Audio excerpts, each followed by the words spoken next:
мені өседі көбісі білет, мен өзім ойлаймын, бұл жақта қайын жұртым да білет, мына өзімнің ауылдастарым да бәрі білет. Мен бір ғой мына шыны керек, мен мына тұңғышым ғой, Құдайға шүкір.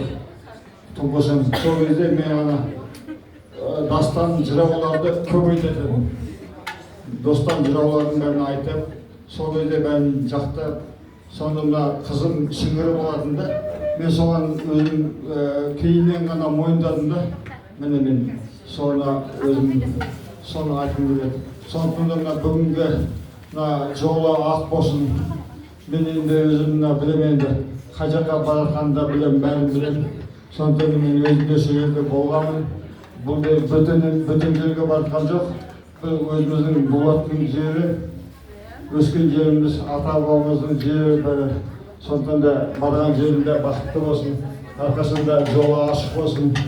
Мына көтерген шаңырағы екі баламның бір ыстық ұясы болсын деп, сондай бір бата бергім келіп отыр. Міне, өйткені мен үлкен құдамды жақсы білемін бәрін. Сен мына Қуан құдам қайда мен, міне бәрі аман болсын. Жолдар ашық болсын.